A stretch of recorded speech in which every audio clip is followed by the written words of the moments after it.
I showed up to my wife's lavish birthday party that I paid for, only to see everyone laughing and walking out of the venue.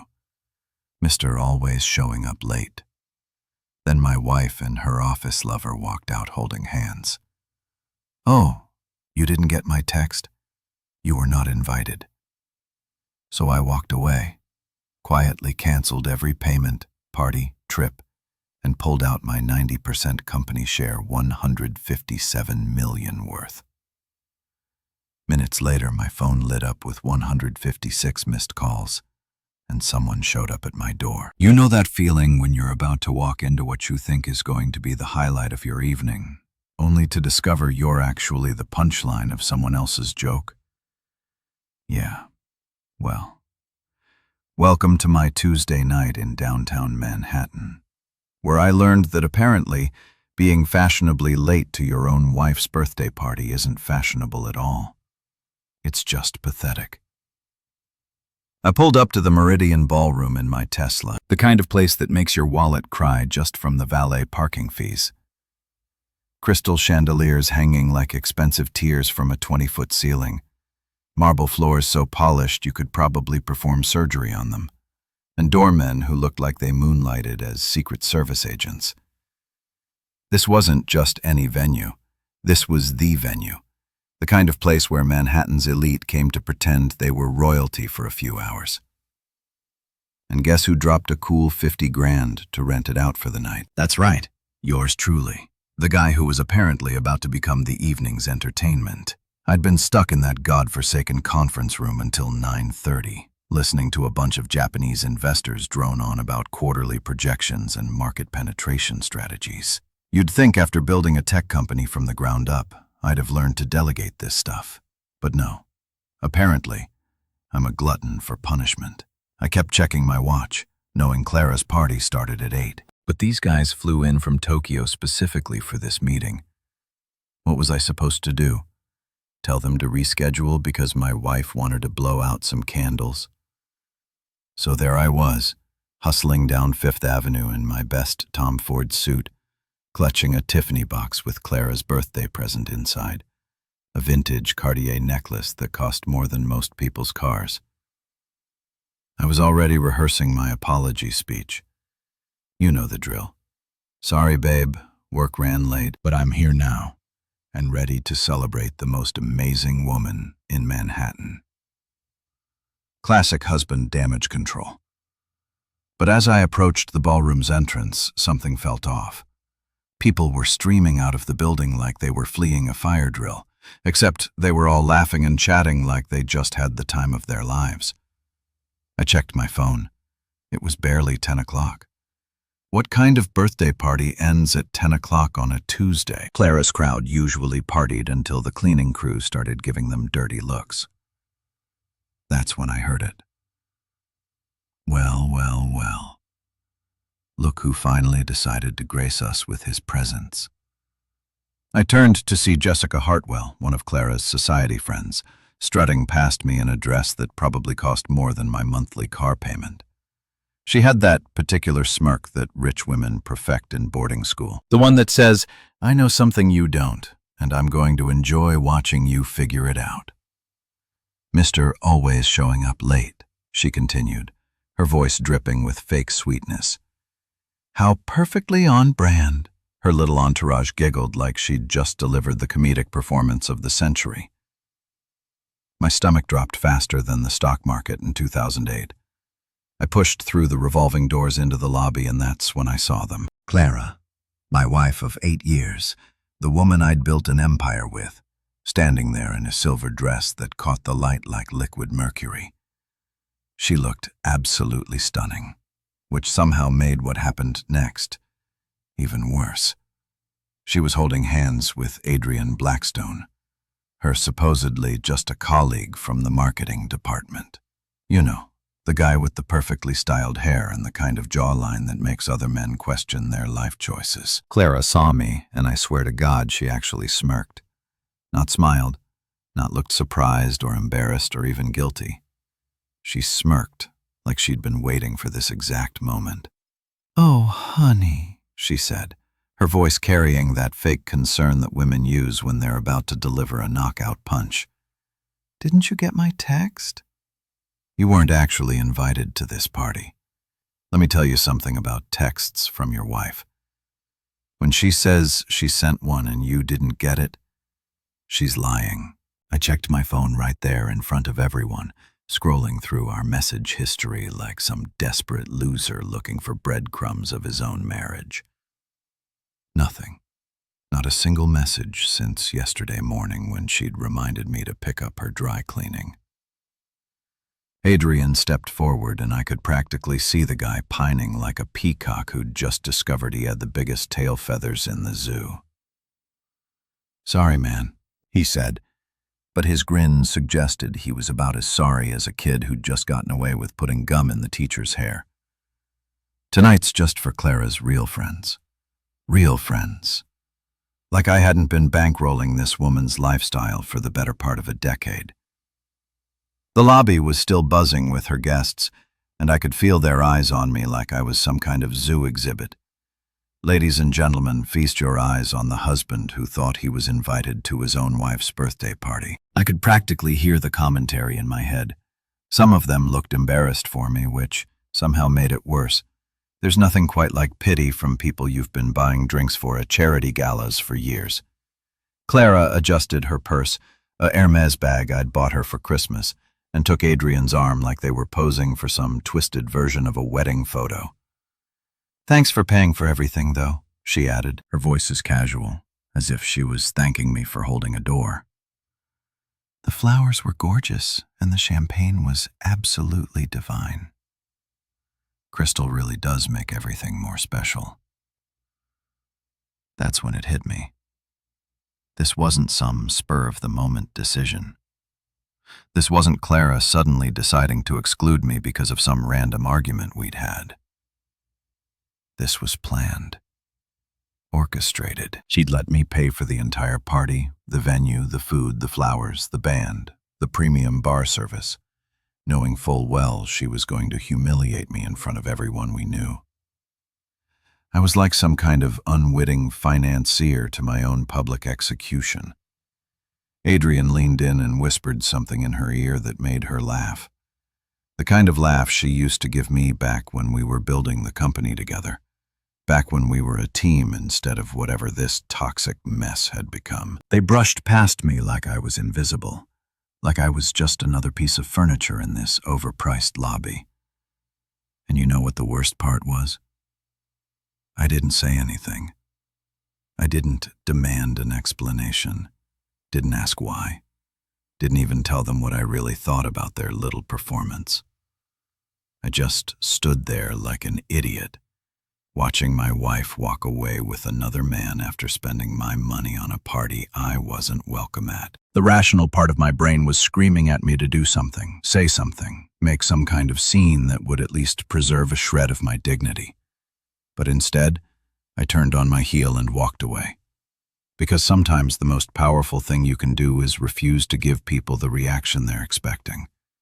They wanted drama, tears, maybe some kind of public meltdown they could gossip about for months. Instead, they got nothing, just a man in an expensive suit walking away with his dignity intact, even if his marriage was apparently circling the drain. As I handed my ticket to the valet, I couldn't help but think about the irony of the whole situation.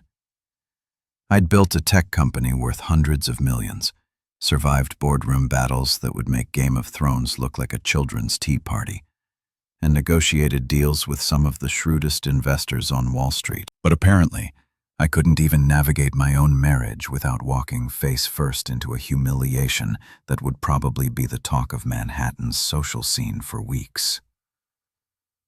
The valet brought my car around, and as I tipped him $20, I caught a glimpse of myself in the side mirror. I looked exactly like what I was. A successful businessman who just discovered that success in the boardroom doesn't automatically translate to success in the bedroom. Or in this case, success in not getting publicly dumped at your own wife's birthday party that you paid for. But as I drove through the neon-lit streets of Manhattan, Something started brewing in my chest that wasn't quite anger and wasn't quite sadness. It was something colder, more calculating, something that reminded me why I'd been so good at building a company from nothing in the first place. Clara wanted to play games. Fine. But she'd just made one crucial mistake. She'd forgotten who actually held all the cards in this relationship. Time to remind her. You ever have one of those nights where you come home and suddenly your own penthouse feels like a crime scene?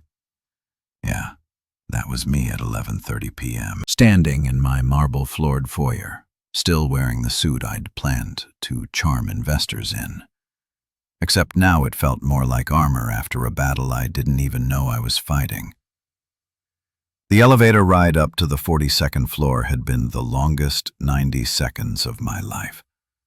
I kept replaying Clara's smirk, Adrian's cocky grin, the way her friends had looked at me like I was some kind of pathetic joke they'd been waiting months to laugh at. But you know what really got me?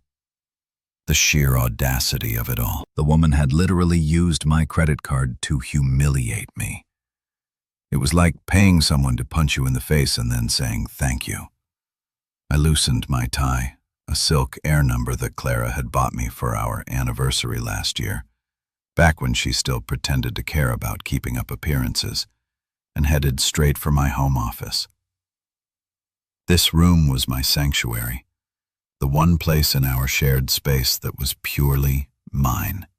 Floor-to-ceiling windows overlooking Central Park, a desk made from reclaimed teak that cost more than most people's annual salary, and enough high-tech gadgets to make Tony Stark jealous. But tonight, none of that mattered. Tonight, I was here for one thing. I opened the bottom drawer of my desk, the one with the biometric lock that only recognized my fingerprint, and pulled out a black leather folder. Not just any folder. This baby was thick as a phone book and labeled in gold embossing, primary assets. I'd been maintaining this thing for years, updating it quarterly like some kind of obsessive accountant. And right now, I was thanking my paranoid past self for being such a meticulous record keeper. See, here's what most people don't understand about successful marriages in Manhattan. They're basically business partnerships with better tax benefits and shared real estate. And like any smart businessman, I kept receipts. Lots and lots of receipts. I spread the contents across my desk like I was dealing cards for the world's most expensive poker game.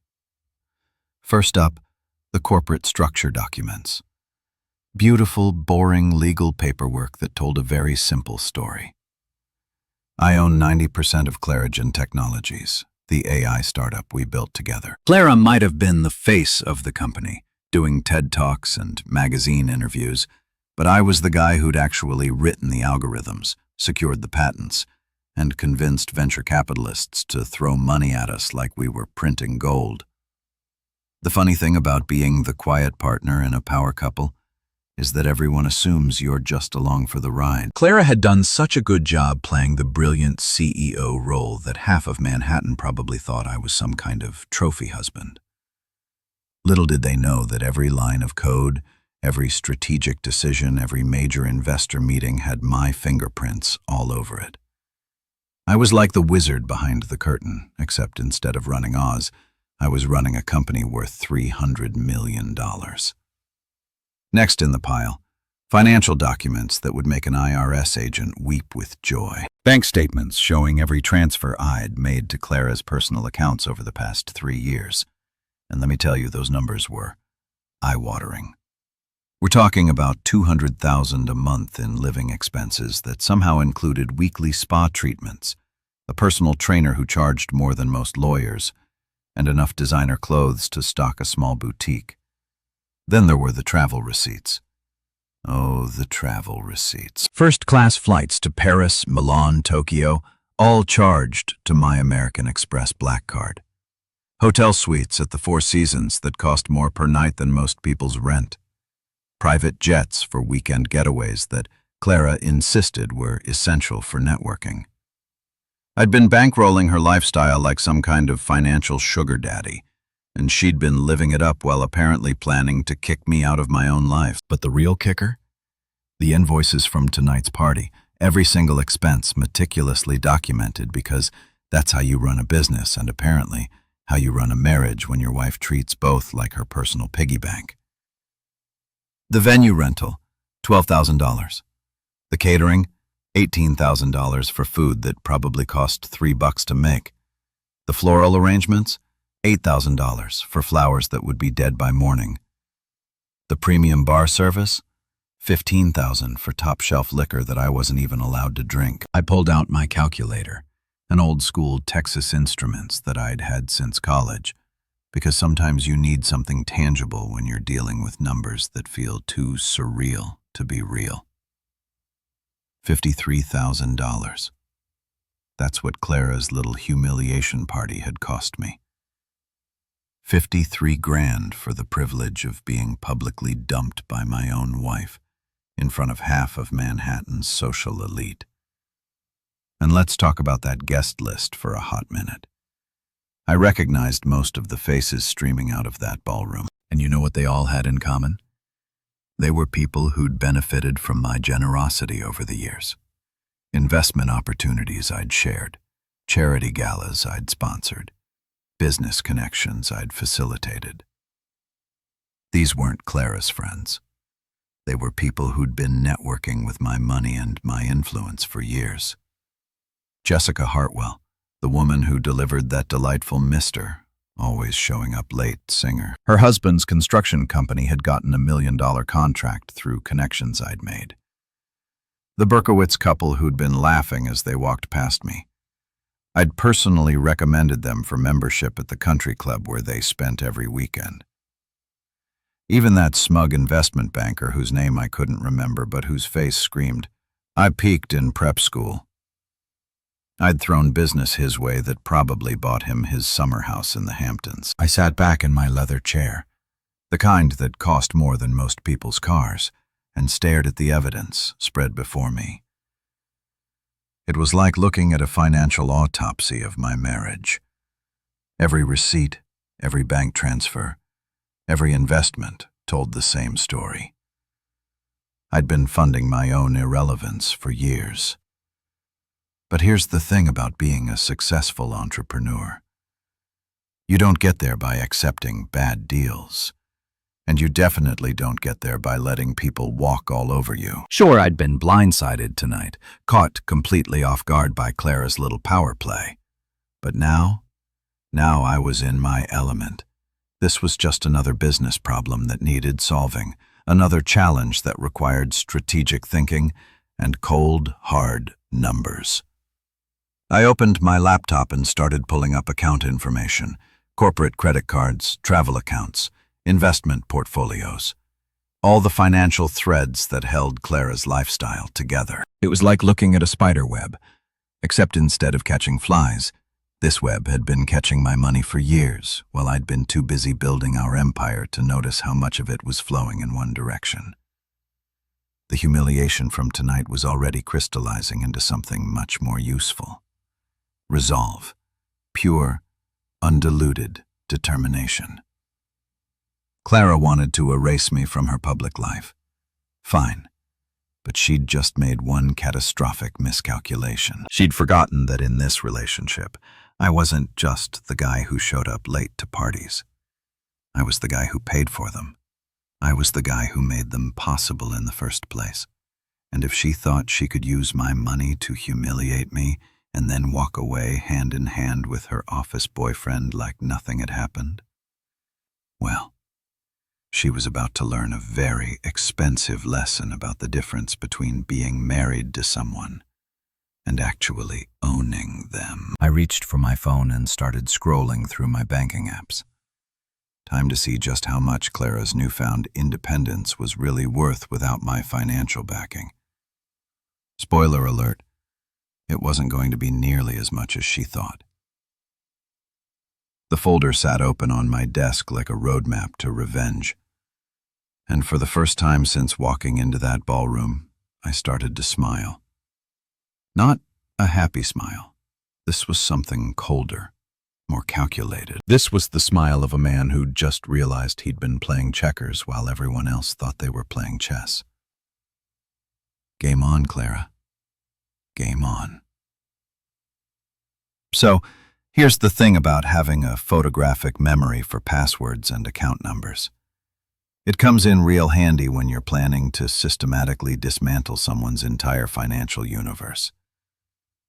At midnight on a Tuesday, I cracked my knuckles like some kind of digital hitman and fired up my laptop. Time for Clara to learn that actions have consequences, and consequences have price tags. First stop, Wanderlust Premium Travel Services, the concierge company that handled all of Clara's business trips. And by business trips, I mean romantic getaways disguised as professional development opportunities. I logged into the corporate account using credentials I'd memorized years ago when I was still naive enough to think transparency was a two-way street in our marriage. There it was, sitting in the pending reservations folder like a neon sign advertising my wife's infidelity. The 2-week trip to the Maldives scheduled for next month. The Four Seasons private island, no less. Ocean villa with infinity pool, private butler service, couple spa treatments, and a price tag that would make a Saudi prince think twice. $120,000 for what the booking notes described as a romantic celebration getaway for two. The guest names, Clara Henderson Blackstone and Adrian Blackstone. Apparently, they'd already started hyphenating their names like some kind of twisted power couple. How thoughtful of them to plan their honeymoon on my dime, while I was busy actually working for a living. I clicked Cancel Reservation with the same satisfaction most people get from popping bubble wrap. The system asked if I was sure I wanted to forfeit the 50% deposit. Oh, I was sure. I was so sure I could probably teach a master class in certainty. Watching that confirmation screen flash, reservation successfully canceled, was better than winning the lottery. Actually, it was better than winning the lottery, because I was about to save 120 grand instead of just making money. But why stop there? I was just getting warmed up. Next target, the birthday party invoices. You'd think that after getting publicly humiliated at an event I'd paid for, the vendors would have at least had the decency to wait a few days before trying to cash their checks. But no, capitalism waits for no one's emotional recovery. I had 3 pending payments sitting in my business account just waiting to be processed.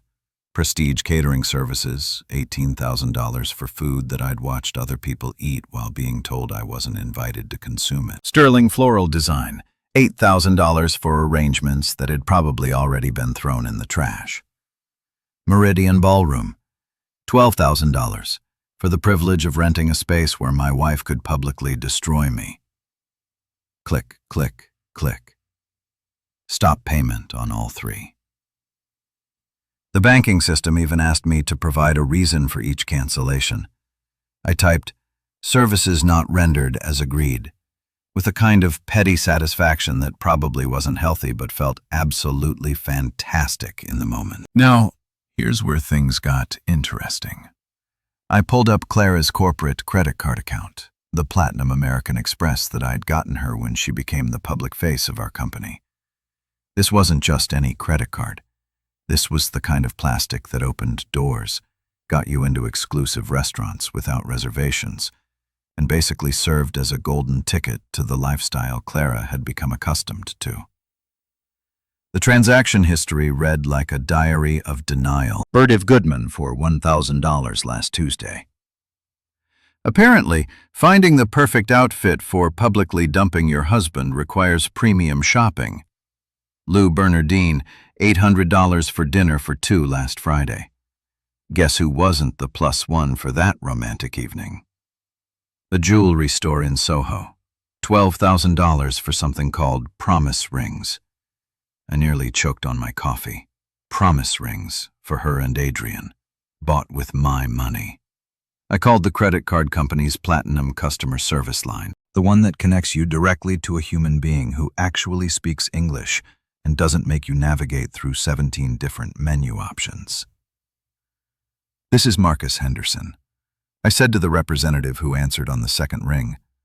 "I need to immediately suspend card number ending in 7843. "Certainly, Mr. Henderson. May I ask the reason for the suspension?" "Unauthorized usage by a non-account holder." Technically true, since adultery wasn't exactly authorized when I'd added Clara as a user on the account. "The card has been suspended, sir. Is there anything else I can help you with tonight?" "Actually, yes. I want to see a detailed breakdown of every transaction from the past 6 months." 20 minutes later, I was staring at a PDF that read like a financial thriller novel. $237,000 in 6 months. That's almost 40 grand a month that Clara had been spending like she was trying to single-handedly stimulate the economy. Designer clothes, expensive dinners, luxury spa treatments, and enough jewelry to open her own Tiffany store. But the real masterpiece was yet to come.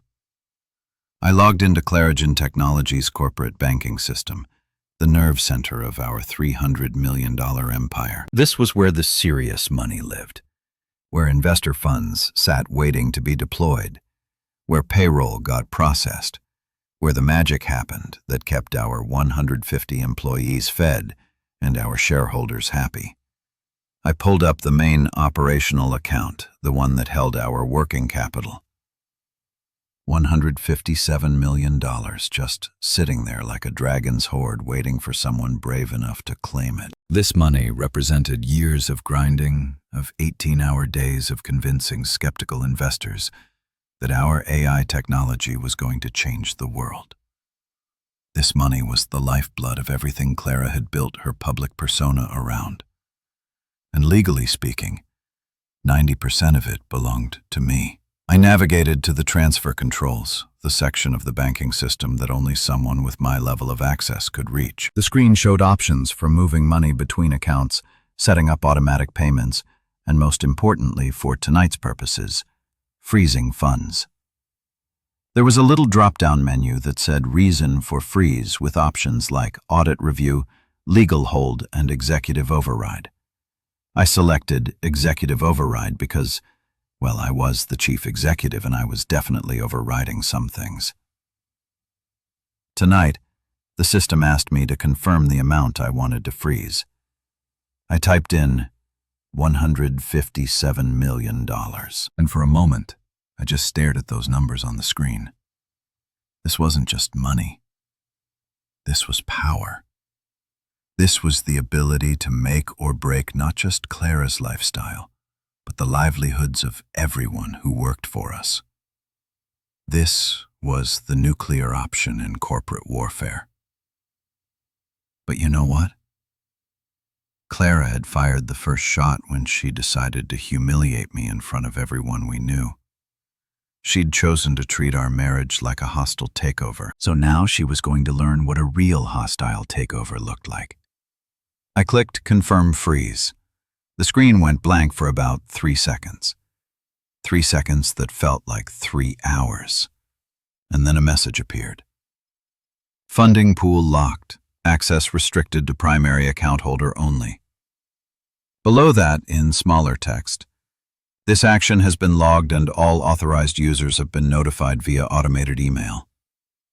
The click of that mouse felt better than any revenge speech I could have given at the party. It felt better than screaming, better than throwing things, better than any dramatic confrontation Clara had probably been expecting.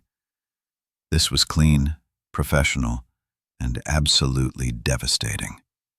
I leaned back in my chair and imagined the chaos that was about to unfold. Clara's phone would be buzzing with notifications about failed payment processing. The company's CFO would be getting automated alerts about frozen accounts. Our investors would start asking very pointed questions about why their money had suddenly become inaccessible. The payroll department would panic when they tried to process tomorrow's automatic deposits and got error messages instead. And the best part? It was all perfectly legal. I wasn't stealing anything, wasn't breaking any laws, wasn't even technically breaching any contracts. I was simply exercising my rights as the majority shareholder and primary account holder. If Clara wanted to run the company without me, she was welcome to try. But she'd be doing it without my money. I poured myself 3 fingers of Macallan 25, the good stuff that I kept in my office for closing big deals, and raised a glass in a toast to my empty penthouse. Here's to learning the difference between being married to someone and actually owning them, I said out loud. Because sometimes you need to hear your own voice to believe what you're doing is real. My phone started buzzing almost immediately. Text messages, missed calls, voicemails. I glanced at the screen and saw Clara's name flashing like a neon emergency signal. Then Adrian's number. Then half a dozen executives from the company. I turned the phone face down and took another sip of whiskey. They could all wait until morning. Tonight was about establishing new rules for a game Clara thought she'd already won. She wanted to play in the big leagues. Welcome to the major leagues, sweetheart. Population? Me. I spent the next hour going through every shared account, every joint credit line, every financial entanglement that connected Clara's lifestyle to my bank account. It was like performing surgery with a calculator, carefully severing each connection that had been funding my own humiliation. The irony wasn't lost on me. 6 hours ago, I'd been rushing to her party with a Cartier necklace, worried about being late and disappointing her. Now, I was systematically dismantling the financial infrastructure that made her public life possible. It's amazing how quickly love can turn into strategy when someone shows you exactly how little you mean to them. By the time I finished, it was almost 2 o'clock in the morning.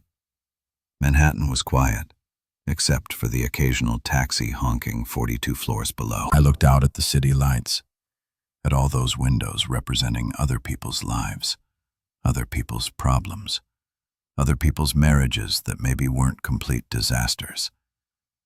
Tomorrow was going to be interesting. Tomorrow, Clara was going to wake up to a world where her credit cards didn't work. Her travel plans had vanished, and the company she thought she controlled had suddenly become a very expensive paperweight. Tomorrow, she was going to learn that there's a big difference between being the face of a company and actually owning it. I closed the folder and locked it back in the drawer. The evidence would stay safe just in case I needed to remind anyone how this particular game got started. But for now, I had a feeling the real fun was just beginning. You know what they say about the calm before the storm? Well, apparently, the storm after the cow sounds like a phone that won't stop buzzing at 6 in the goddamn morning. I woke up to what can only be described as a digital apocalypse. My iPhone lighting up like a Christmas tree having an epileptic seizure, vibrating so hard it was practically doing the Macarena across my nightstand. I rolled over, squinting at the screen through eyes that felt like they'd been marinated in single malt scotch. 53 missed calls. 53. In the 3 hours I'd managed to sleep, half of Manhattan had apparently discovered that their favorite piggy bank had suddenly grown a spine and learned how to say no. The caller ID list read like a who's who of people I really didn't want to talk to before noon. Clara, 14 calls. Adrian, 8 calls, which was adorable considering he didn't even officially work for us anymore. Our company's CFO, Richard Steinberg, 12 calls. And knowing Richard, he was probably having a coronary in his Park Avenue office, and various board members whose names I recognized, but whose actual jobs I'd never been entirely clear about. But here's the beautiful thing about being the guy who holds all the cards. You get to decide when the game starts. I turned my phone to silent, made myself a cup of Ethiopian coffee that cost more per pound than most people spend on groceries, and settled into my morning routine like it was any other Wednesday. Shower, shave, check the markets, read the Wall Street Journal, pretend that I wasn't currently engaged in financial warfare with my own wife. The peaceful morning lasted exactly until 11:15 when my doorman called to inform me that there was a very distressed young woman in the lobby who claimed she worked for Mrs. Henderson and desperately needed to speak with me. I almost told him to send her away, but curiosity got the better of me. Plus, I figured it might be entertaining to hear exactly how badly my little financial coup had disrupted Clara's perfectly orchestrated world. 5 minutes later, there was a knock on my door that sounded like someone was trying to beat it down with their bare hands. I opened it to find Rena Martinez, Clara's personal assistant, looking like she'd been put through a blender and then reassembled by someone who'd lost the instruction manual. Her usually immaculate hair was disheveled, her designer blouse was wrinkled, and she had the kind of dark circles under her eyes that suggested she'd been up all night dealing with what I imagined was a fairly spectacular meltdown. "Mr. Henderson," she gasped, like she'd just run a marathon instead of taking the elevator up 42 floors. "Thank God you're here." They're all losing their minds. Complete, total, certifiable insanity. I leaned against the doorframe, savoring the moment like a fine wine. Define they, Rena, and maybe start with why you look like you've been through a natural disaster. She pushed past me into the apartment, which would have been rude under normal circumstances, but these weren't exactly normal circumstances. "The entire company is in chaos," she blurted out, turning to face me with the kind of wild-eyed desperation you usually see in disaster movies. "Payroll's frozen. The investor meeting got canceled because the presentation budget is locked, and half the department heads are threatening to quit because they can't access their project funds." I poured myself another cup of coffee, taking my sweet time with the cream and sugar. Sounds like a management problem to me. The credit card got declined at Starbucks. She continued like this was somehow the most tragic part of the whole situation. Clara sent me to get coffee for the emergency board meeting, and her corporate card got declined buying a $12 latte. A $12 latte, Mr. Henderson. The barista looked at me like I was some kind of deadbeat. Now that was a mental image I could savor. Clara, the woman who'd spent $40,000 a month like it was monopoly money getting her credit card declined over a cup of overpriced coffee. If that wasn't poetic justice, I didn't know what was. And the Maldives trip. Reno went on, apparently not done cataloging the disasters. The travel agent called this morning saying the reservation was canceled and they're keeping the deposit. Clara screamed so loud I thought the windows were going to shatter. I mean, literally screamed like horror movie level screaming. I sat down in my favorite leather chair, the one that faced the floor-to-ceiling windows overlooking Central Park. "Rena, I'm going to ask you a question, and I want you to think carefully before you answer. What exactly do you think I should do about any of this?" She stared at me like I just asked her to explain quantum physics in interpretive dance. "Well, you could, fix it, turn everything back on. Clara told everyone that this was just some kind of technical glitch and that you'd have it sorted out by this afternoon." I actually laughed out loud at that one. A technical glitch? Is that what she's calling it? She said you two had a little spat, but that you'd never actually hurt the company over something personal. Rena's voice was getting smaller, like she was starting to realize that maybe Clara's confidence had been wildly misplaced. She told the board that married couples fight all the time and that you'd come to your senses once you cooled down. "Come to my senses," I repeated slowly, tasting each word like it was a particularly bitter medicine. Interesting perspective. Tell me, Rena, were you at the party last night? She nodded, looking increasingly uncomfortable. "Yes, sir. It was a beautiful event. The flowers were gorgeous, and the champagne was amazing." "And did you happen to notice that I wasn't there?" Her face went through about 15 different expressions in the span of 3 seconds, finally settling on something that looked like she'd just realized she was standing in a minefield. "I thought maybe you were running late from work." "I wasn't running late, Rena. I was uninvited to a party that I paid for by my wife, who spent the evening holding hands with her boyfriend. Do you see where I'm going with this?"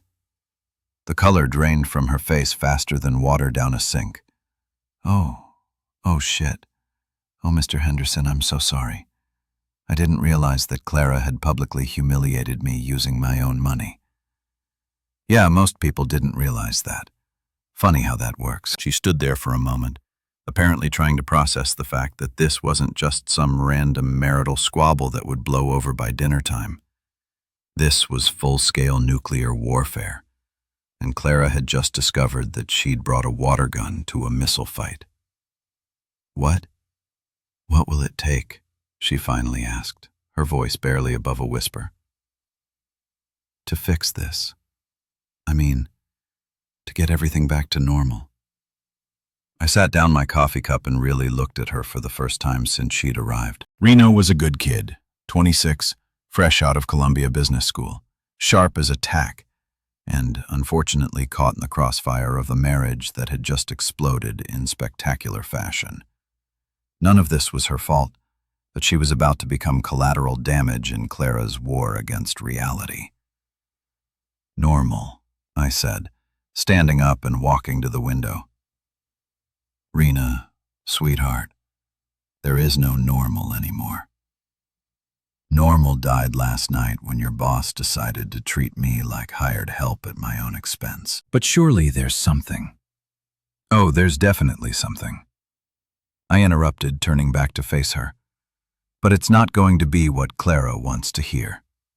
See, your boss made a fundamental miscalculation. She thought she could humiliate me and then just carry on with business as usual. She thought I'd be so desperate to avoid a public divorce scandal that I'd quietly accept being turned into Manhattan's most expensive cuckold." Reno winced at the word cuckold, but I was just getting started. "The problem is Clara forgot something crucial in all her planning. She forgot that I'm not just her husband. I'm not just the guy who pays for her lifestyle. I'm the guy who built the empire she's been playing queen of. And empires belong to the people who build them, not the people who pose for pictures in front of them." I walked over to my desk and pulled out a piece of paper, expensive letterhead that I'd had printed years ago but never actually used. "I'm going to write down exactly what it's going to take to resolve this situation, and you're going to deliver it to Clara personally. Not email, not text, not carrier pigeon. You're going to hand it to her and watch her read every single word." "What kind of terms?" Rena asked, though she looked like she really didn't want to know the answer. "The kind that are going to teach your boss the difference between being married to someone and actually owning them," I said, picking up my fountain pen. "The kind that are going to remind her that actions have consequences, and consequences have price tags." I started writing, and with each word I could practically feel the balance of power shifting back to where it belonged. Clara wanted to play games, fine, but she just learned that some games have rules and some rules have teeth. "You have 24 hours, I told Rena as I folded the paper and slid it into an envelope. "Not 24 hours and 1 minute. Not whenever Clara gets around to it. 24 hours exactly, or everything I froze last night becomes permanent." Rena took the envelope like it was a live grenade, which, in a way, it was. "And if she doesn't agree?" I smiled, but it wasn't a particularly friendly smile. "Then she's going to discover that building a tech empire is a lot harder than inheriting one, and that Manhattan society parties are a lot less fun when you can't afford to throw them." She left without another word, clutching that envelope like it contained the nuclear launch codes, which, in a sense, it did. I watched her go, then poured myself a celebratory scotch, even though it wasn't even noon yet. The storm was just getting started and I was finally enjoying the weather. You know what's funny about revenge? Most people think it's this hot, passionate thing, all screaming and dramatic confrontations and throwing expensive objects at walls. But real revenge, the kind that actually works, is cold as a winter morning in Alaska and twice as calculating. Real revenge is sitting down with a cup of premium coffee and a legal pad, methodically crafting the kind of document that's going to make your cheating wife's life very, very complicated. I spent the better part of 3 hours that afternoon in my home office, drafting what I like to think of as Clara's new reality check. The apartment was dead quiet, except for the scratch of my fountain pen on paper and the occasional siren from the street below. background music for the systematic dismantling of someone's entire world. See, here's what Clara hadn't figured out yet. I wasn't some scorned husband having an emotional breakdown. I was a businessman who'd just discovered that his biggest investment had gone bad, and now it was time to cut losses and restructure the deal. This wasn't about hurt feelings or wounded pride anymore. This was about demonstrating to everyone involved exactly who held the real power in this relationship. The document I was crafting wasn't just a list of demands. It was a masterclass in corporate warfare disguised as a marital agreement. Every clause was designed to systematically strip away the illusions Clara had been living under, while ensuring that I came out of this mess not just intact, but stronger than before. Term number 1 was simple and devastating. Clara resigns as CEO of Clarigen Technologies. Effective immediately. No transition period, no graceful handoff. No saving face in front of the board. Just pack up your motivational posters and your overpriced ergonomic chair and get the hell out of the executive suite that I'd basically bought and paid for. The beautiful irony was that she'd built her entire public persona around being this brilliant tech CEO. But without my money and my algorithms backing her up, she was about as qualified to run a tech company as I was to perform brain surgery. I could already picture the board meeting where she'd have to announce this little development. All those investors who'd been charmed by her TED Talks and magazine interviews were about to discover that the Empress had no clothes, and more importantly, no actual technical skills or business acumen to speak of. Clara was great at playing CEO for the cameras, but when it came to the nuts and bolts of actually running a company, she was about as useful as a chocolate teapot. Term number 2 was even more satisfying. Adrian Blackstone's immediate termination, with 0 severance package, not a golden parachute, not a transitional consulting fee, not even a decent reference letter. Just a security escort to clean out his desk and a permanent blacklist from every company in our professional network. The guy wanted to play house with my wife. Fine, but he could do it while updating his LinkedIn profile and explaining to future employers why his last job ended so abruptly. I made a mental note to personally ensure that Adrian's termination was handled with maximum humiliation. Maybe have security show up during lunch when the whole marketing department could watch him pack his personal items into a cardboard box. Maybe schedule it right before the quarterly all-hands meeting, so everyone could speculate about why the Golden Boy was suddenly persona non grata. The possibilities were endless, and equally entertaining. Term number 3 was where things got really interesting. I would be taking 2 permanent board seats, including one specifically designated as Financial Oversight Director. This wasn't just about having a voice in company decisions. This was about making sure that every dollar that flowed through Clarigen Technologies would have to pass through my approval first. Clara wanted to run a company. Great, but she'd be doing it with me, watching every financial move she made like a hawk circling a particularly juicy rabbit. The Financial Oversight Director position was my own creation, a little constitutional amendment to our corporate structure that would give me veto power over any expenditure above $10,000. Want to hire a new marketing team? Better run it by me first. Planning a company retreat to some exotic location? Hope you've got a really good business justification ready. Thinking about giving yourself a raise? That's going to be a hard no for me, sweetheart. But the real masterpiece was term number 4. Clara would personally repay the company $157 million in structured installments over 3 years with 0 interest, but only if she complied with every single clause of the agreement. This wasn't just about getting my money back. This was about creating a financial sword of Damocles hanging over her head for the next 36 months. The beauty of this particular clause was its psychological warfare potential. Every month for 3 years, Clara would have to write a check that reminded her exactly how much her little adultery adventure had cost her. Every payment would be a fresh humiliation. A monthly dose of reality about what happens when you bite the hand that feeds you premium dog food. And if she violated any part of the agreement, if she badmouthed me in public, if she tried to undermine my authority, if she so much as gave me a dirty look during a board meeting, the entire $157 million would become immediately due in full. Good luck explaining that cash flow problem to your accountant, Clara. I added a few additional clauses just for the sheer entertainment value. Clara would be required to issue a public statement acknowledging my role in building the company and apologizing for her errors in judgment. The press release would go out to every tech publication, every business journal, and every society blog that had ever written a puff piece about Manhattan's power couple. Let's see how her personal brand recovered from that little dose of honesty. She'd also be banned from using the company jet for personal travel, stripped of her corporate credit cards, and required to seek written approval for any media appearances or speaking engagements.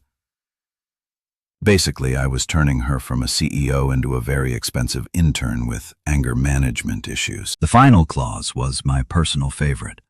A non-disclosure agreement that prohibited Clara from discussing our marriage, our divorce proceedings, or any details about our business relationship with anyone outside of our immediate legal teams.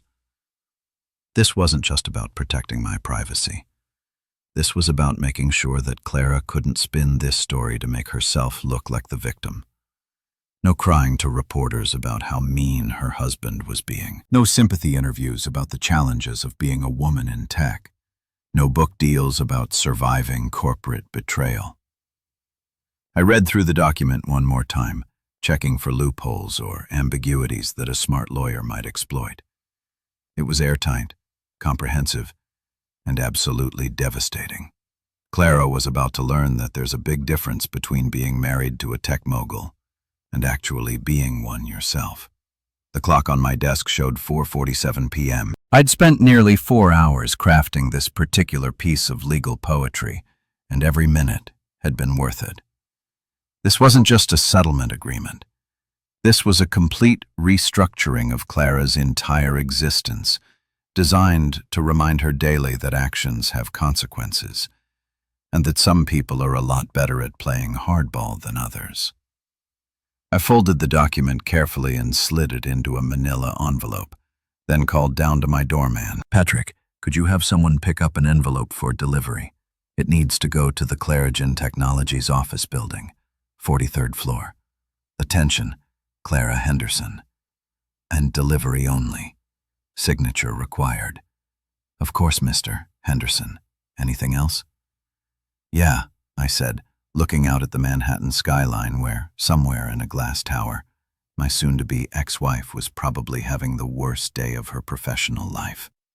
"Tell them it's urgent." As I sealed the envelope, I couldn't help but smile. Clara had spent last night thinking she'd won some kind of victory by humiliating me in public.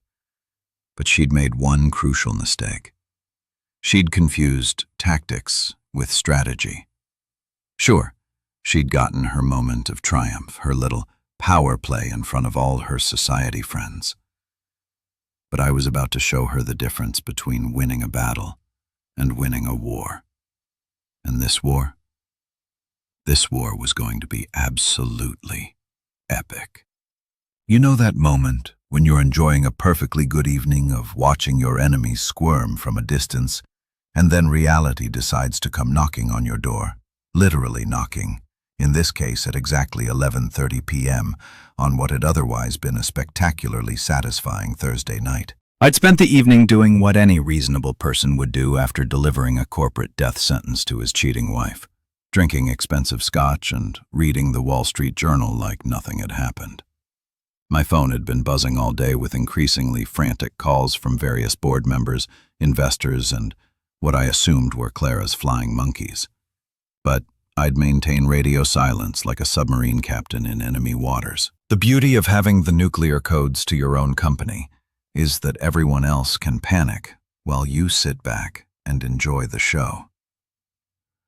I'd been imagining Clara's day, trying to explain to increasingly skeptical investors why the company's operational funds had suddenly become inaccessible, fielding calls from vendors whose payments had bounced, and probably downing enough Xanax to tranquilize a rhinoceros. So when that knock came, not the polite tap of a neighbor or the professional rap of a doorman, but the desperate, urgent pounding of someone who'd reached the end of their rope, I knew exactly who it was before I even looked through the peephole.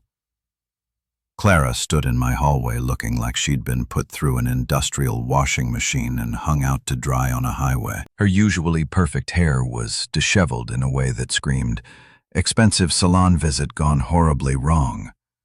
Her makeup was smudged like she'd been crying for hours, and she was wearing what looked suspiciously like the same clothes from yesterday. The woman who'd never been seen in public without looking like she'd stepped off the cover of Forbes was standing at my door, looking like a refugee from her own life. I opened the door slowly, savoring the moment like a fine wine. Well, well, well. Look who decided to pay me a visit. Did you lose your way to Adrian's place, or is he not taking your calls anymore? Her shoulders sagged like someone had let all the air out of her. Please, Marcus, can I come in? We need to talk. Do we? Because last time I checked, I wasn't invited to conversations about our relationship. Something about not being invited to things that concern me. I leaned against the doorframe, making it clear that entry to my sanctuary wasn't going to be automatic. But sure, come on in, Mikasa. Es Sukasa. Or should I say Mikasa es Mikasa, since apparently we're not sharing things anymore. She walked past me into the apartment, and I could practically smell the desperation coming off her in waves. This wasn't the confident, radiant woman who'd been holding hands with her boyfriend 48 hours ago. This was someone who'd spent the day discovering that the real world was a lot less forgiving than the carefully curated bubble she'd been living in. I didn't think you'd actually do this, she said, turning to face me with the kind of expression you usually see on people who've just realized they've been playing Russian roulette with a fully loaded gun. I mean, I knew you were upset about the party, but I didn't think you'd actually shut down the entire company. Upset, I repeated slowly, like I was tasting a foreign word. Upset is when someone cuts you off in traffic. Clara, upset is when your favorite restaurant runs out of the good wine. What I am is disappointed. Disappointed that my wife of 8 years decided to publicly humiliate me at a party I paid for while announcing our marriage was over via interpretive hand-holding with her office boyfriend. She flinched like I'd slapped her. It wasn't supposed to happen like that. Adrian and we've been trying to figure out how to handle this situation. And handle this situation. I laughed, but it wasn't a particularly friendly sound. You mean handle the situation where you've been screwing your coworker while I've been bankrolling your lifestyle? That situation? I was going to tell you, she said, her voice getting smaller. I didn't know how to stop it. Adrian was so confident, so sure of himself. And I felt like I was losing myself in our marriage, like I was just Mrs. Marcus Henderson instead of Clara Henderson. And oh, spare me the self-discovery narrative, I interrupted. You weren't finding yourself, sweetheart. You were shopping for an upgrade while keeping the original warranty active. The only problem is you forgot to read the fine print on that warranty. She moved to the living room and sank onto my couch like she owned the place, which was rich considering she'd spent the last 2 days acting like I was a stranger. I admit, I handled things badly. The party was a mistake. I should have talked to you privately first. A mistake? I said, following her into the room, but remaining standing, like accidentally ordering the wrong wine at dinner. Clara, you planned an entire evening around erasing me from your life while using my credit card to pay for it. That's not a mistake. That's performance art. She looked up at me with those big brown eyes that had once made me forget my own name. but now just reminded me of how stupid I'd been for the past few months. I was afraid, she whispered, afraid that if I defended you in front of my friends, they'd think I was weak, that I couldn't stand on my own 2 feet. So instead, you decided to prove you could stand on your own 2 feet by cutting off the legs that were holding you up. I said, brilliant strategy. Really shows that NBA from Wharton was money well spent. Marcus, please. She stood up and took a step toward me, and for a moment, I could see the woman I'd fallen in love with all those years ago. Before the society parties and the magazine interviews and the slow transformation into someone I barely recognized. I know I screwed up. I know I hurt you. And I know I made everything worse by handling it the way I did. But we can fix this. We can work it out. Fix this. I looked at her like she just suggested we could fix the Titanic with duct tape and good intentions. Clara, sweetheart, you can't unring a bell. You can't unexpose someone's dirty laundry in front of half of Manhattan. And you definitely can unfuck your coworker. She winced again but pressed on. I'll end things with Adrian. I'll make a public statement apologizing for everything. I'll do whatever it takes to make this right. Whatever it takes, I repeated. That's interesting because I actually have a very specific list of what it's going to take. Rena delivered it to you earlier today. Tell me, what did you think of my terms? Her face went through about 17 different expressions before settling on something that looked like she'd just bitten into a lemon filled with broken glass. Those terms they're completely unreasonable. You're asking me to give up everything I've worked for. Everything you've worked for, I said, walking to the window and looking out at the city lights. You mean everything I've worked for while you've been playing CEO for the cameras? There's a difference, Clara. A pretty significant difference. The company was our joint effort. The company was my vision, my code, my algorithms, and my money. I interrupted. You were the spokesperson, a very attractive, very articulate spokesperson. But let's not confuse marketing with engineering. She was quiet for a long moment, and I could practically hear the gears turning in her head as she tried to figure out some angle, some way to spin this situation back in her favor. Finally, she said, "What about a compromise? We could restructure the terms, make them more equitable." I turned back to face her, and I must have been smiling because she took an involuntary step backward. Equitable? You want to talk about equitable? After you spent the last 6 months fucking another man on my dime? After you publicly humiliated me in front of everyone we know? After you tried to erase me from our company's origin story? I never tried to, Clara. I've seen the press interviews. I've read the magazine articles where you talk about your vision for the company and how you built something from nothing. Funny how my name rarely comes up in those stories. She had the decency to look ashamed, but it was too little, too late. I was trying to establish my own credibility in the industry. You have to understand, being married to the guy who actually built the technology made people assume I was just along for the ride. So instead of proving them wrong, you decided to pretend I didn't exist, I said. Real power move there, sweetheart. I'll sign your agreement, she said suddenly, her voice barely above a whisper. Whatever you want. I'll resign from the CEO position. I'll pay back the money. I'll make the public statement. Just please don't destroy everything we built together. I looked at her for a long moment, this woman who'd shared my bed and my dreams for 8 years, who'd gone from being my partner to being my biggest liability. It's not about signing the agreement, Clara. It's about acknowledging what you actually did. It's about admitting that you didn't just cheat on me. You tried to steal my life's work. And then then throw me away like yesterday's newspaper.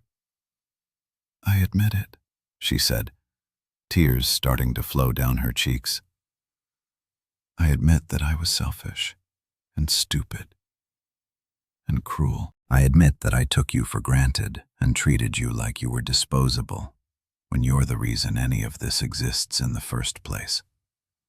For the first time in 48 hours, she was telling the truth. And you know what?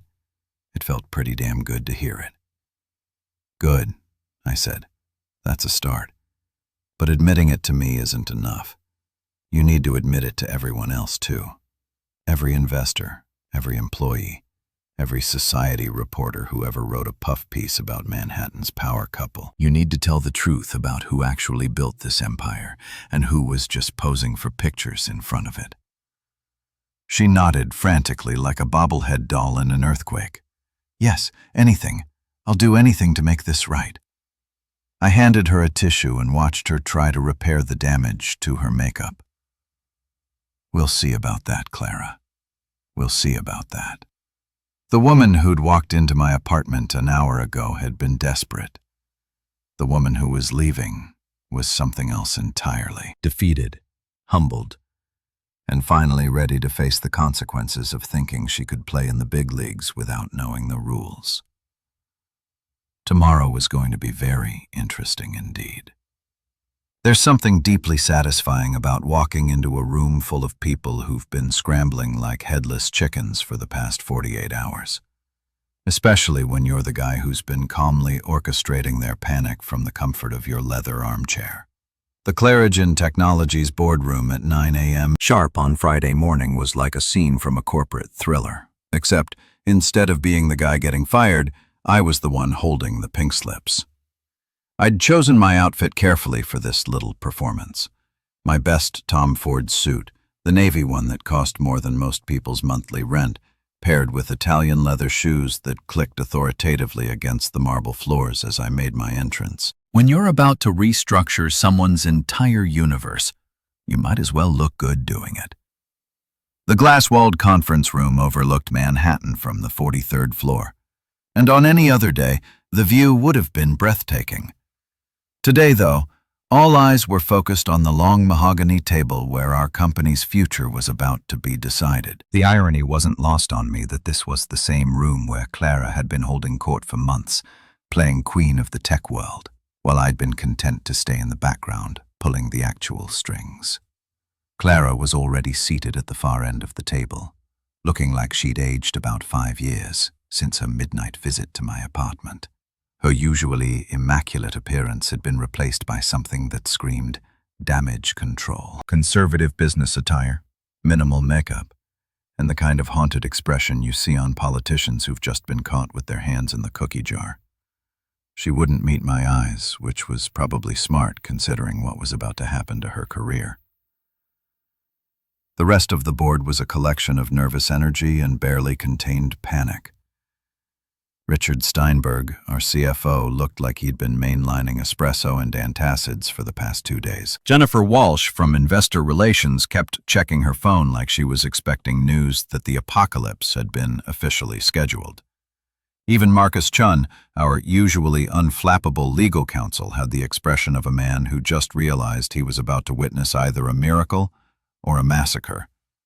But the most notable absence was Adrian Blackstone, who was conspicuously not sitting in his usual spot 3 seats down from Clara. Apparently someone had finally clued him in that showing up to a board meeting when you're about to be terminated might not be the smartest career move. I made a mental note to ask security for the footage of his desk cleaning ceremony. I had a feeling it would make excellent entertainment for future boring evenings.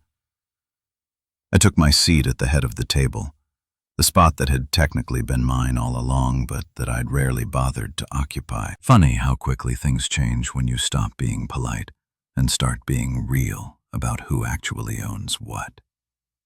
Good morning, everyone, I said, setting my leather portfolio on the table with just enough force to make everyone jump slightly. I assume you're all wondering why I called this meeting. Richard cleared his throat nervously. Marcus, we really need to discuss the funding freeze. The payroll department is having a meltdown, and we've got 3 major vendors threatening to suspend services if Richard I interrupted, holding up one hand.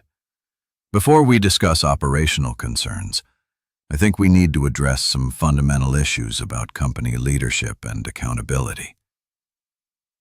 I opened my portfolio and pulled out the agreement I'd spent Wednesday afternoon crafting, along with a second document that I prepared specifically for this moment. As you're all aware, there have been some irregularities in how this company has been managed recently. Issues of transparency, fiscal responsibility, and professional conduct that need immediate attention. Clara shifted in her seat like she was sitting on hot coals, but she still didn't look up. Smart woman. Eye contact at this point would have been like staring directly into the sun.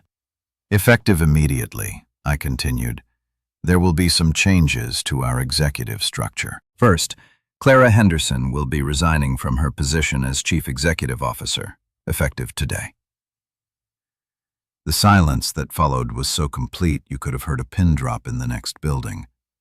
Jennifer Walsh's mouth actually fell open, and Richard looked like he'd just been told that gravity was optional. Even Marcus Chun, who'd probably seen every kind of corporate drama imaginable, seemed stunned by the matter-of-fact way I'd just detonated Clara's career. Additionally, I went on savoring every word like fine wine. Adrian Blackstone's employment with Clarigen Technologies has been terminated, effective immediately with no severance package. His access to company's systems, facilities, and resources has been revoked, and security has been notified to escort him from the premises should he attempt to return.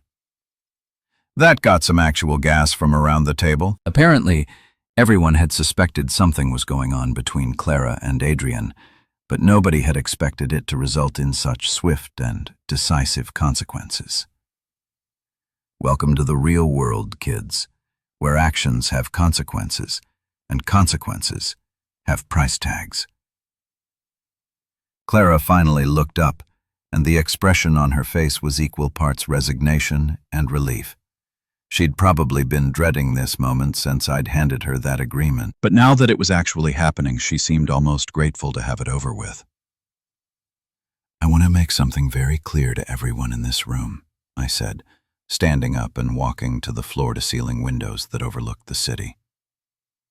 This company was built on my vision, my technology, and my financial backing. For the past several months, there seems to have been some confusion about these basic facts. I turned back to face the table, making eye contact with each board member in turn. Let me clear up that confusion right now. I am the majority shareholder. I am the primary patent holder, and I am the person who has been funding this operation from day one. Anyone who has a problem with that reality is welcome to submit their resignation along with Clara's. Richard raised his hand tentatively like a student asking permission to use the bathroom. What about the investor meetings, the client presentations? Clara's been the face of the company, for Clara has been a very effective spokesperson, I acknowledged. But there's a significant difference between being the face of something and actually building it. Moving forward, this company will be run by the people who actually understand the technology, the people who actually created the algorithms, and the people who actually own the intellectual property. I walked back to my seat and pulled out a second document, which brings me to the new organizational structure. I will be assuming the role of Chief Executive Officer effective immediately. Additionally, I will be taking 2 permanent board seats, including the newly created position of Financial Oversight Director. Jennifer Walsh found her voice first. What exactly does Financial Oversight Director entail? I'm glad you asked, I said, smiling for the first time since entering the room. The Financial Oversight Director will have veto power over any company expenditure exceeding $10,000. Every major financial decision, every significant contract, every executive compensation package will require my personal approval. The implications of this hit the room like a freight train. I wasn't just taking control of the company. I was essentially making it impossible for anyone to spend a dime without my permission. Clara had learned the hard way what happened when people took my money for granted. Now, everyone else was going to learn the same lesson. Furthermore, I continued, Clara will be personally repaying the company $157 million in structured installments over the next 3 years. The repayment schedule and terms are outlined in the agreement she'll be signing today. Marcus Chin finally spoke up. Marcus, I have to ask, is this legal? Can you actually enforce these kinds of terms? I smiled again, and this time it was definitely predatory. Marcus, I own 90% of this company. I can enforce any terms I want as long as they're within the bounds of corporate law. And I can assure you, everything in these documents has been carefully reviewed by some very expensive attorneys. Clara stood up slowly, like she was moving underwater. I'll sign whatever you need me to sign, she said, her voice barely above a whisper. I want to apologize to everyone here. Marcus built this company and I lost sight of that. I let personal issues cloud my professional judgment, and I take full responsibility for the consequences. It was probably the most honest thing she'd said in months, and you could see the shock on everyone's faces. The Clara they'd known, confident, assertive, sometimes borderline arrogant, had been replaced by someone who actually understood the magnitude of what she'd lost. I slid the agreement across the table to her. Sign on page 7. Initial pages 3, 5, and 9. She signed without even reading it, which was probably smart considering the document contains some additional clauses I hadn't bothered to mention yet. Things like non-compete agreements, media restrictions, and a particularly creative clause about public statements that would keep her from bad-mouthing me for the next 5 years. As Clara's pen finished the final signature, I felt something I hadn't experienced in years. Complete and total control over my own life. For months, I've been watching from the sidelines as my wife built a public persona around my work while planning to replace me with a younger model. Now, finally, the natural order had been restored. Excellent, I said, collecting the signed documents. Jennifer, please prepare a press release announcing the leadership transition. Richard, the funding freeze will be lifted as soon as these organizational changes are officially filed. Marcus, I'll need you to update all the corporate documents to reflect the new structure. I stood up and straightened my tie. Oh, and one more thing. Clara's office will need to be cleared out by the end of business today. I'll be moving into the executive suite on Monday morning. As I walked toward the door, I turned back for one final moment.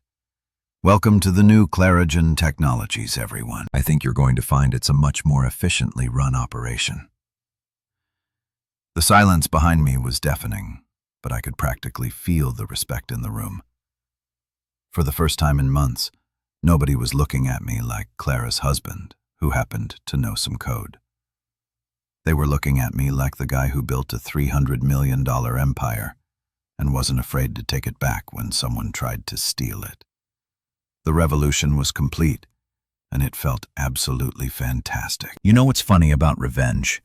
Everyone thinks it's the end game, the final boss battle where you vanquish your enemies and then ride off into the sunset feeling all satisfied and complete.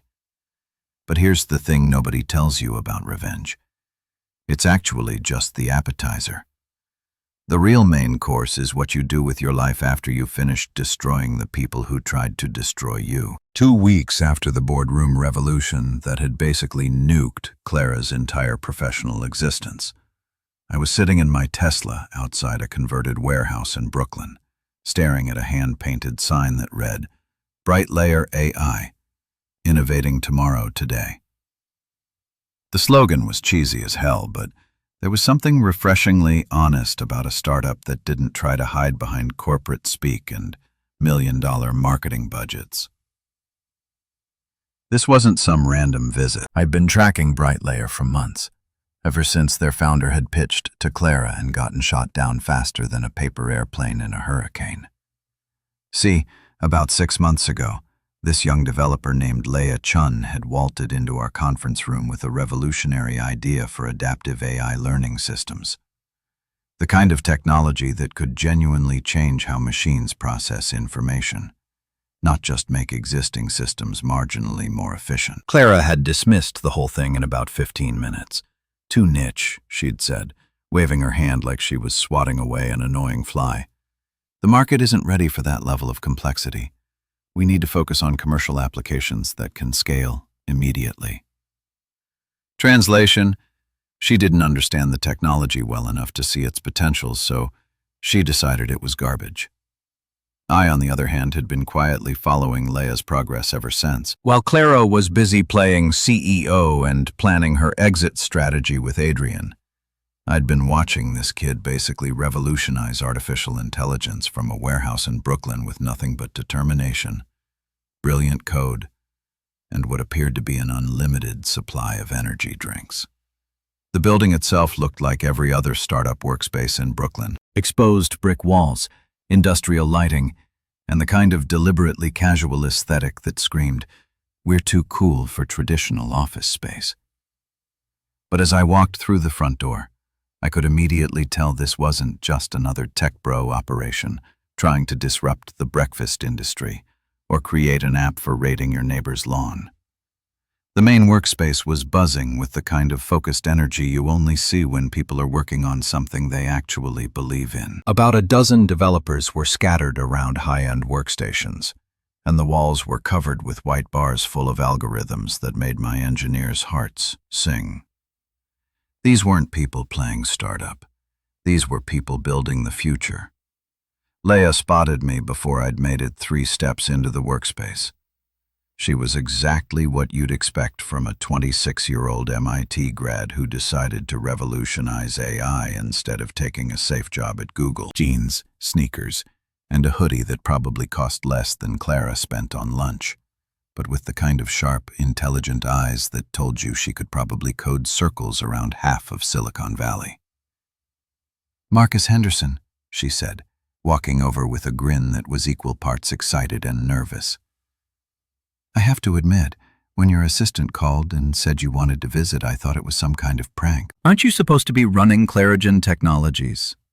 "Things change," I said, looking around at the workspace with genuine appreciation. "Sometimes they change pretty dramatically. Mind giving me the grand tour?"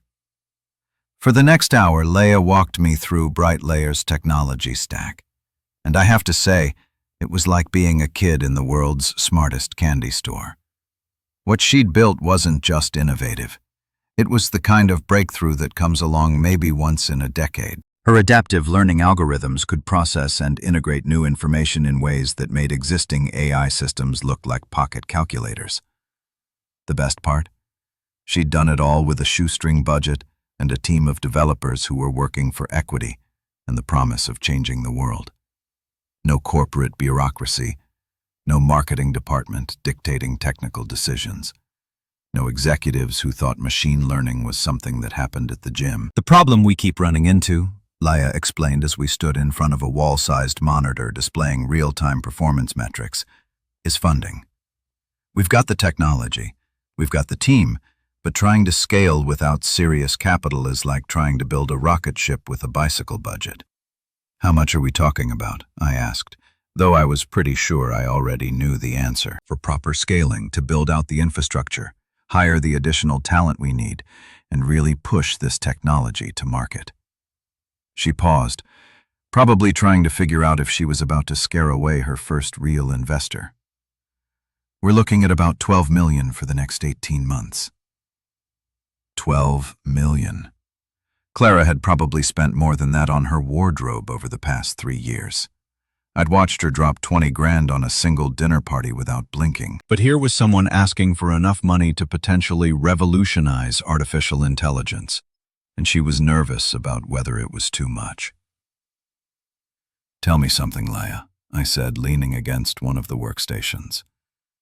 "When you pitched to Claren 6 months ago, what did you think of the rejection?" Her face went through about 6 different expressions before settling on diplomatic frustration. Honestly, I thought it was short-sighted. The technology speaks for itself, but I got the impression that the decision-makers were more interested in safe, incremental improvements than genuine innovation. The decision-makers, I repeated. You mean Clara? I mean whoever was making the call, she said carefully. Though I have to say, after doing my research on Clarigen's technical foundation, I was surprised the company wasn't more interested in next-generation AI development. Smart kid. She basically just told me that she knew I was the real brains behind Clarigen without directly insulting my soon-to-be ex-wife. Diplomatic and technically brilliant. Exactly the kind of person you want running a company that's actually going to change the world. Here's the thing, Leia, I said, pulling out my phone.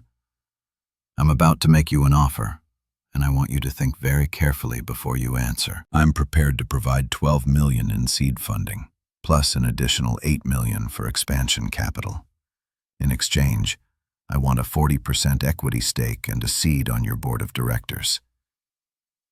The color drained from her face so fast I thought she might faint.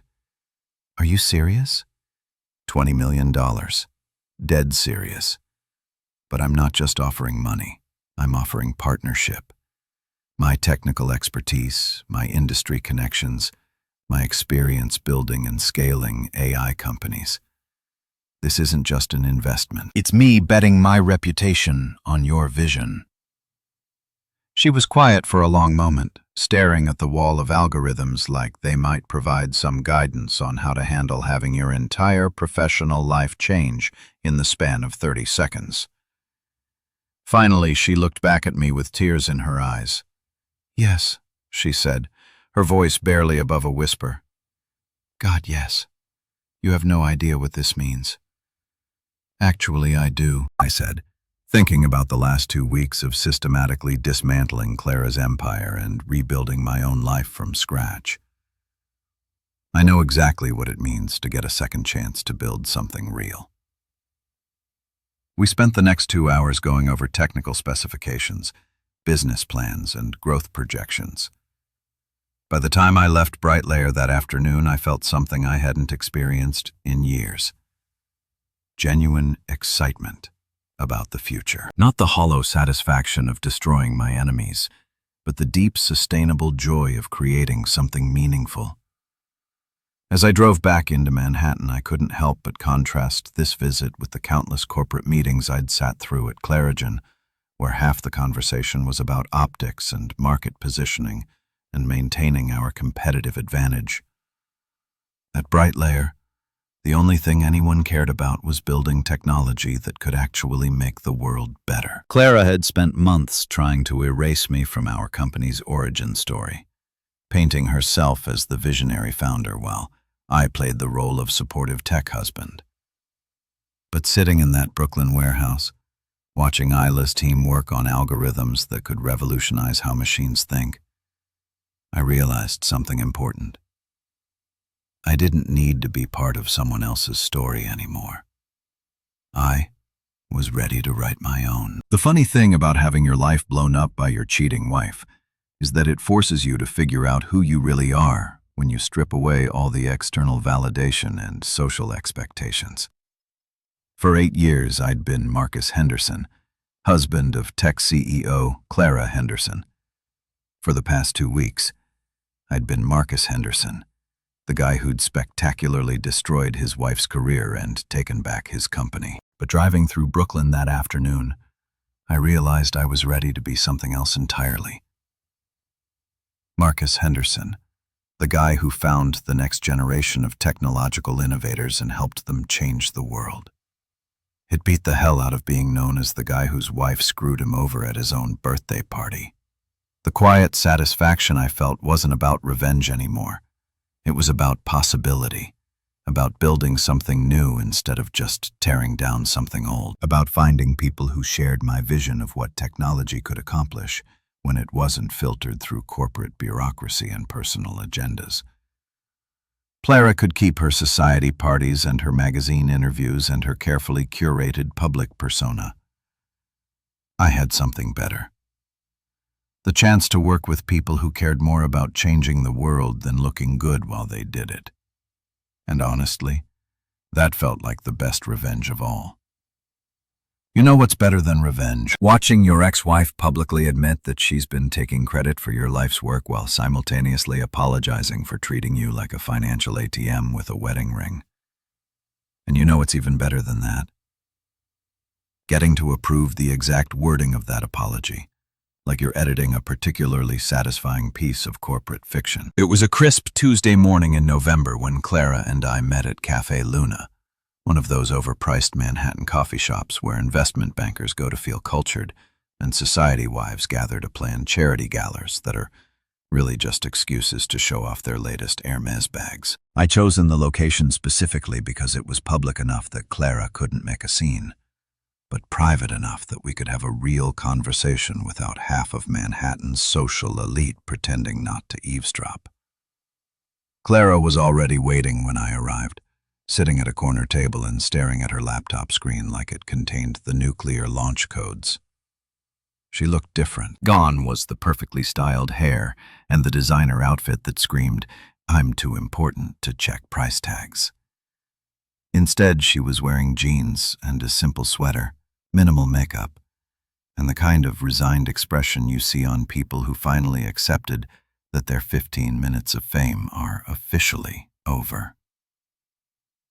"Morning, Clara," I said, sliding into the seat across from her. "Working on anything interesting?" She looked up, and for a split second I saw a flash of the woman I'd fallen in love with 8 years ago, before the magazine covers and the TED Talks and the slow transformation into someone I barely recognized. "The public statement," she said quietly. "I've been working on it for 3 days and I can't get it right." I ordered a double espresso from the hovering waitress. When you're about to review your ex-wife's public Maya, you need serious caffeine, and leaned back in my chair. "Let's see what you've got." She turned the laptop toward me, and I have to admit, I was curious to see how Clara was going to spin 8 years of taking credit for my work into something that resembled an actual apology. The draft on her screen was, well, it was pure Clara. Lots of flowery language about shared visions and collaborative partnerships and mutual respect, but very light on the actual facts. "This reads like a press release from a couple's therapy session," I said after scanning through the first paragraph. "You're apologizing for not communicating better, not for systematically erasing me from our company's history while planning to dump me for your office boyfriend." She winced, but didn't argue. "I'm trying to find a way to be honest without completely destroying what's left of my reputation." "Your reputation?" I repeated slowly. "Clara, sweetheart, your reputation was built on taking credit for my algorithms while I was too polite to correct the record. Maybe it's time to build a new reputation based on something slightly more authentic." For the next 2 hours, we sat in that overpriced cafe and crafted what was essentially Clara's professional obituary. Every sentence was negotiated like a hostage situation, with me pushing for actual truth and Clara trying to find ways to minimize the damage to her carefully constructed public persona. The breakthrough came when I finally said, "Look, you can either tell the truth voluntarily, or I can hold a press conference and tell it for you. Your choice. But one way or another, the real story is coming out." That's when she finally stopped trying to salvage her image and started focusing on damage control. We rewrote the entire thing from scratch, and by the time we were finished, it was a masterpiece of public accountability. Not because it was particularly eloquent or well-crafted, but because it was actually honest for the first time in years. The final version read like this: "After careful consideration and reflection on recent events, I want to address some misconceptions about the founding and development of Clarigen Technologies. While I have served as CEO and been the public face of the company, I must acknowledge that the foundational vision, technical innovation, and primary financial backing came from my husband, Marcus Henderson.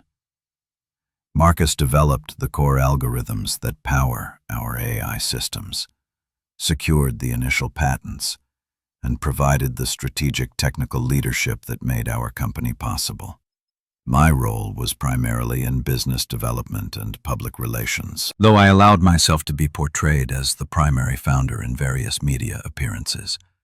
I deeply regret that my recent personal choices have overshadowed the professional integrity that should define our company. I failed to properly credit Marcus for his contributions, and I failed to maintain the personal and professional standards expected of someone in my position. Effective immediately, I am stepping down as CEO of Clarigen Technologies to ensure that the company is led by someone who fully understands both the technical foundations and the responsibility that comes with that role. Marcus will be assuming the CEO position, and I will be working to ensure a smooth transition. I apologize to our employees, investors, and partners for any confusion my actions may have caused, and I take full responsibility for the mistakes and judgment that led to this situation. Clarigen Technologies remains a strong company with revolutionary technology, and I am confident that under Marcus's leadership, it will continue to thrive and innovate. I also want to apologize personally to Marcus for failing to defend him when it mattered most, and for allowing personal issues to compromise our professional relationship. He built the foundation of our company, and I should have made that clear from the beginning. Reading through the final draft, I felt something I hadn't experienced in months. Satisfaction that didn't come from destroying someone else. This wasn't just Clara admitting she'd screwed up. This was her finally telling the truth about who had actually built the empire she'd been ruling over. "This is good," I said, closing the laptop. Honest, direct, takes responsibility without making excuses. "When are you planning to release it?" "Tomorrow morning," she said, her voice barely above a whisper. "All the major tech publications, the business journals, and the society pages." The society pages. That was the part that was really going to sting for Clara. Having her professional reputation take a hit was one thing, but having all her Manhattan social circle read about how she'd been taking credit for her husband's work while cheating on him, that was going to hurt in ways that quarterly earnings reports never could. "You know, this is going to change everything, right?" I said. "Your speaking engagements, your board positions, your whole public persona. People are going to remember this." She nodded, looking like someone who'd just realized they were about to jump out of an airplane without checking if their parachute was properly packed. "I know, but it's time. I've been living a lie for so long that I'd forgotten what the truth even looked like." We sat in silence for a moment.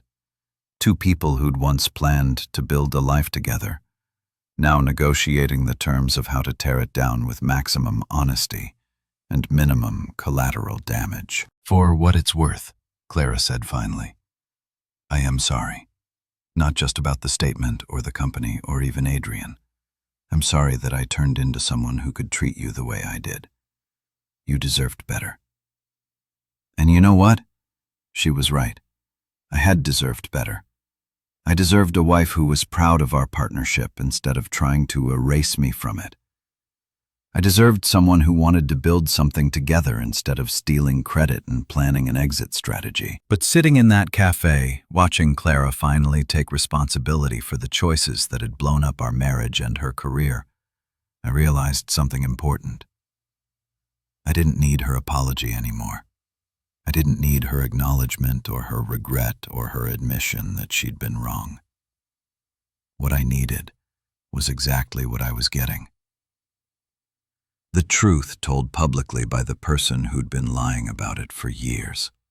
The statement went live at 8 a.m. the next morning, simultaneously posted to Clara's LinkedIn, Twitter, and Medium accounts, and sent as a press release to every major tech publication. By 9 a.m., my phone was ringing non-stop with reporters wanting to confirm the details, investors asking about the leadership transition, and industry analysts trying to figure out what this meant for Clarigen's future.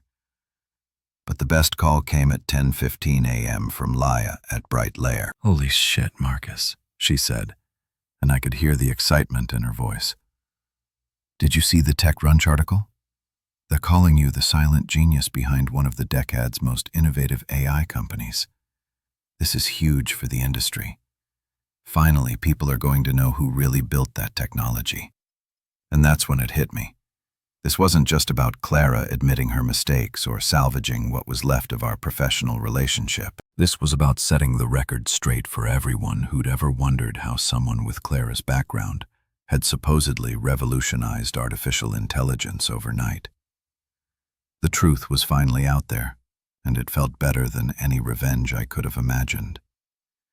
The industry chatter was immediate and brutal. Within hours, think pieces were appearing about the hidden technical founders behind high-profile companies, and Clara's name was being used as a cautionary tale about the difference between being a CEO and actually understanding the technology your company produces. It was exactly what she deserved, and exactly what I needed. Not vindication for my wounded pride, but recognition for the work I'd been doing all along. Sometimes the best revenge isn't destroying your enemies. It's simply making sure everyone knows the truth about who they really are. You know what nobody tells you about winning? It's not nearly as satisfying as you think it's going to be. Don't get me wrong. Watching Clara's carefully constructed empire crumble while I reclaimed everything that was rightfully mine had been spectacular. But after the dust settled and the lawyers finished dividing up our assets and the tech industry finished gossiping about Manhattan's most expensive divorce, I was left with something I hadn't experienced in years. The complete freedom to figure out who I actually wanted to be. 6 months after Clara's public statement had torpedoed what was left of her reputation, I was standing in the living room of my new apartment on the Upper West Side, looking out at a view that didn't require me to remember which furniture my cheating ex-wife had picked out. The place was smaller than the penthouse, only 2 bedrooms instead of 4. No marble floors or crystal chandeliers or any of the other expensive crap that had been cluttering up my life for the past 8 years. But it had something the penthouse never had: sunlight. Actual, honest-to-God, natural light streaming through windows that faced east toward the park, filling the space with warmth that no amount of designer lighting could replicate. It was the kind of simple pleasure you forget exists when you're busy trying to maintain a lifestyle that looks impressive on Instagram, but feels hollow as hell in real life. The apartment itself was a study in deliberate simplicity. Comfortable furniture that I'd actually chosen based on whether I liked sitting in it, not whether it would photograph well for Architectural Digest. Books on the shelves that I'd actually read, not coffee table volumes about art movements I'd never cared about. A kitchen where I could make coffee without wondering if the marble countertops were worth more than most people's cars. No assistants, no housekeeping staff. No personal trainers or lifestyle consultants or any of the other people who'd been managing my existence while I was too busy building algorithms to notice that I'd become a stranger in my own life. Just space to think, space to breathe, and space to remember what it felt like to make decisions based on what I actually wanted instead of what would maintain the Henderson family brand. The divorce had been surprisingly clean, legally speaking. When one spouse has been systematically taking credit for the other spouse's intellectual property while planning their exit strategy with a coworker, the distribution of assets tends to be pretty straightforward.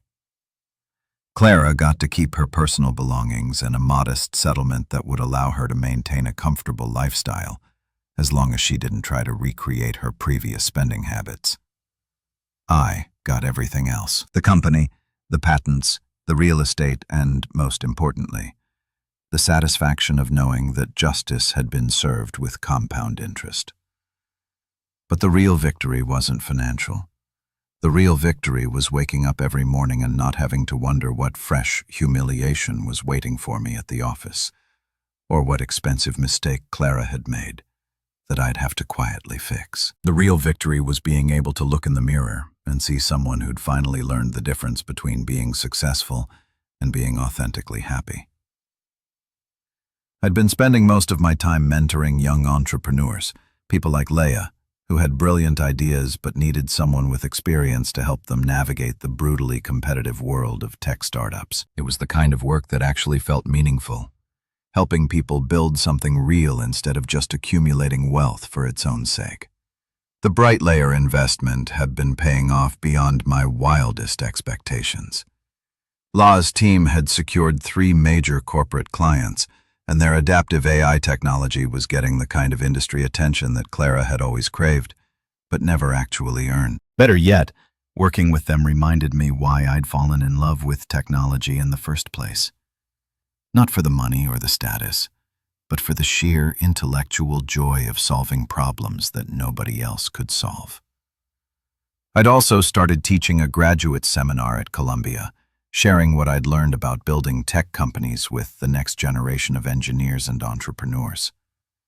The students called me Professor Henderson, which was hilarious considering I'd never actually finish my PhD. But there was something deeply satisfying about passing on knowledge to people who were hungry to learn instead of just looking for shortcuts to success. The doorbell rang, interrupting my morning coffee and my contemplation of how dramatically my life had changed. I wasn't expecting anyone. One of the benefits of living a simpler life was that you didn't have to maintain a social calendar that looked like a Fortune 500 CEO's itinerary. I opened the door to find a FedEx delivery guy holding an envelope with my name written in handwriting I recognized but hadn't seen in months. Clara's distinctive cursive, the same elegant script that had once written me love notes and anniversary cards back when we were actually building something together, instead of just pretending to be happy for the cameras. "Have a good day, sir," the delivery guy said, apparently oblivious to the fact that he'd just delivered what was probably either an apology letter or a declaration of war from my ex-wife.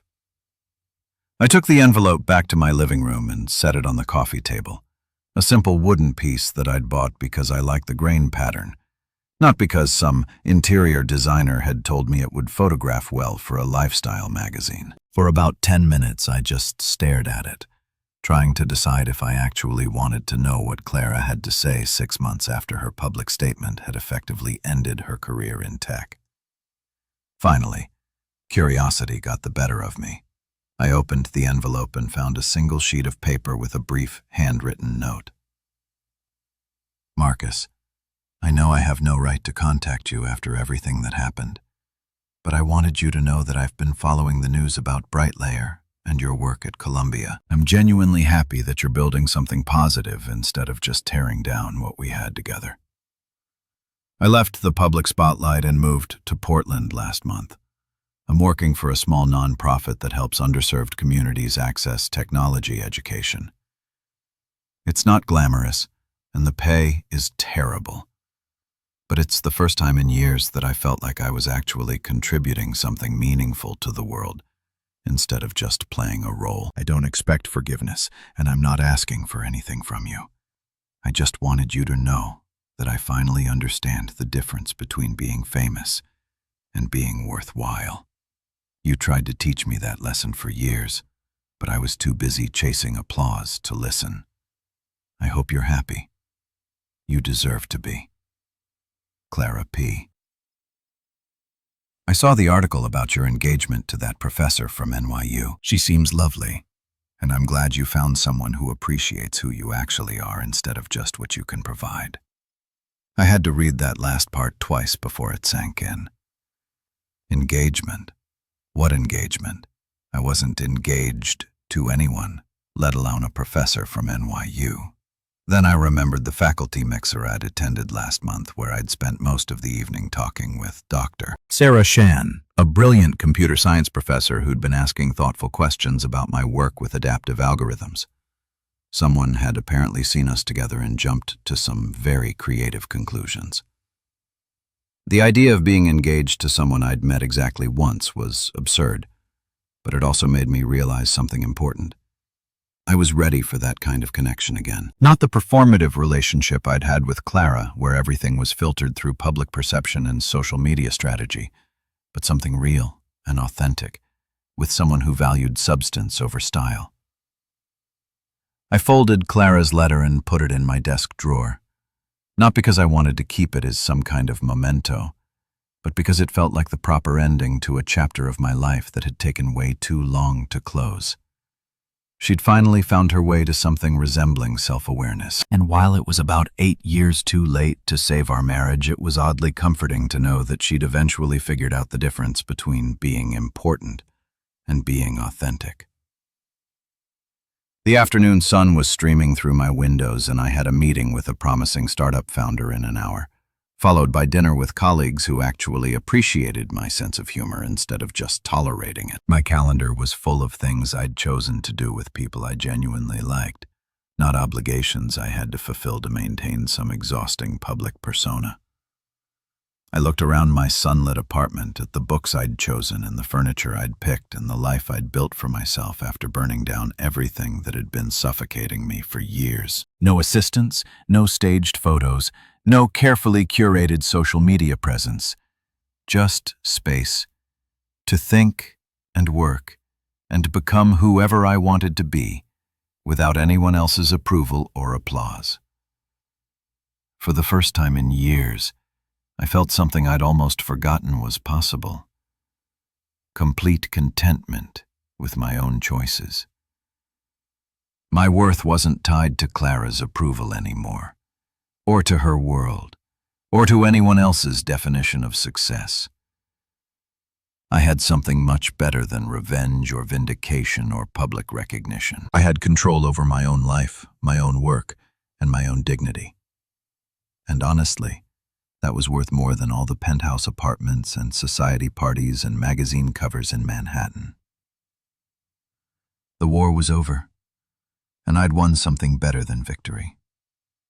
I'd won the freedom to finally be myself.